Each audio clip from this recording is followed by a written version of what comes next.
The high price of American naivete. China adopted a capitalist system in the 1980s, and they went from a 60% poverty rate to 10%. That's a quote from Microsoft founder Bill Gates. Now, Bill Gates is one of the world's most successful and wealthiest businessmen, and he's not a dumb guy.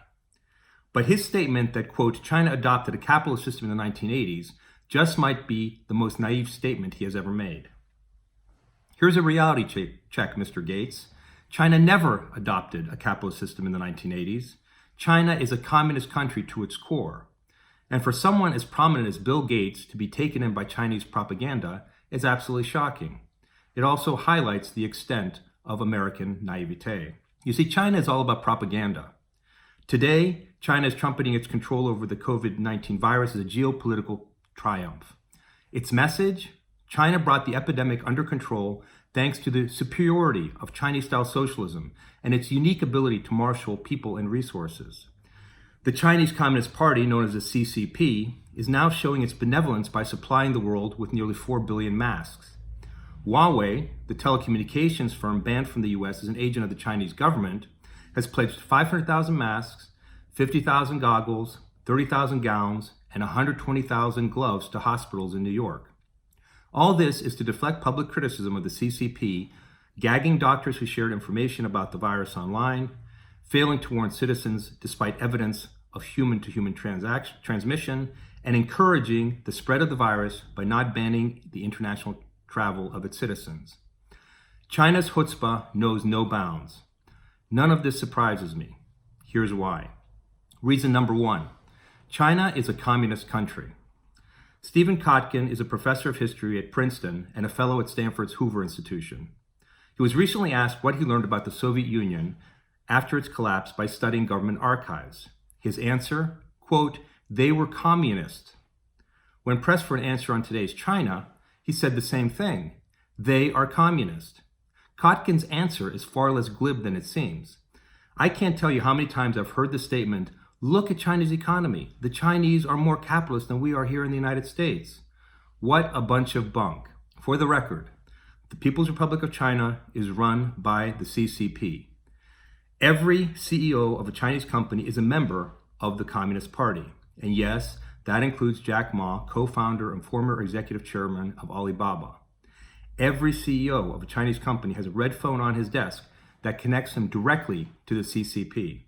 Kotkin points out that China's communist leadership studied the demise of the Soviet Union very carefully and was extremely eager not to repeat its mistakes. Their conclusion?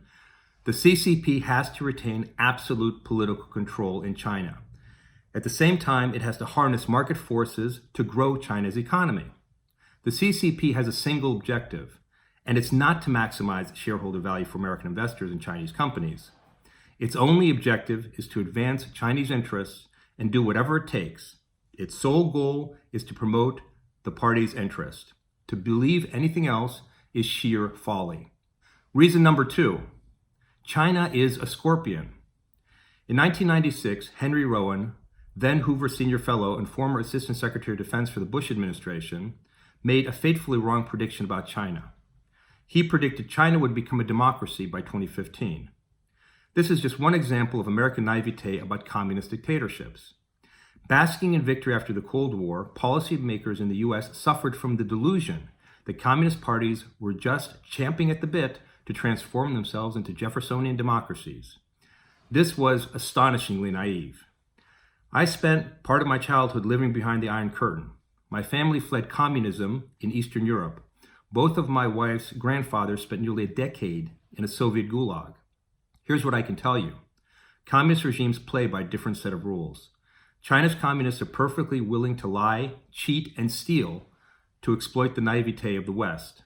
Consider the result of China's efforts: the evisceration of the American manufacturing sector, the US's reliance on China for crucial medicines and medical supply chains, the banishment of all leading American tech companies from the Chinese market.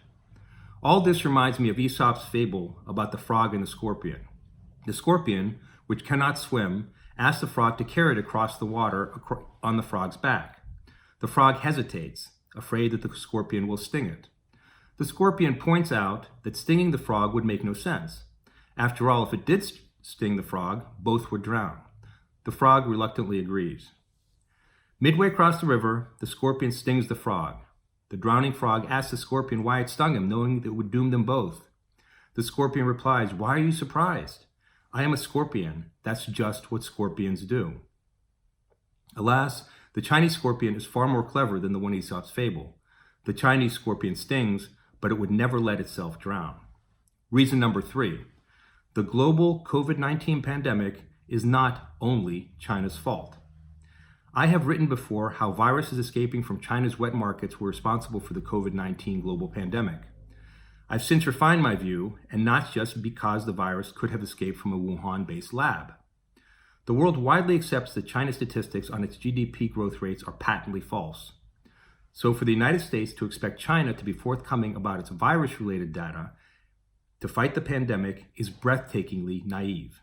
I recently heard another metaphor that illustrates the consequences of this gullibility. Say, knowing from experience you'd expect to be cut off at least 10 times a day driving in Los Angeles traffic. Sure enough, one day you crash into the car ahead of you after it cuts you off. Whose fault is it? The guy who cut you off or yours? Well, it's the guy who cut you off, of course. Well, maybe not. What if you also had a couple of drinks? What if you were texting while you were driving? What if you were screaming at your kids in the back seat to stop fighting? Again, the guy cuts you off on the highway and you slam into his car. Whose fault is it now? The answer just got more complicated. After all, you knew that you were likely to be cut off in LA traffic, yet you acted as if it could never happen. The lesson?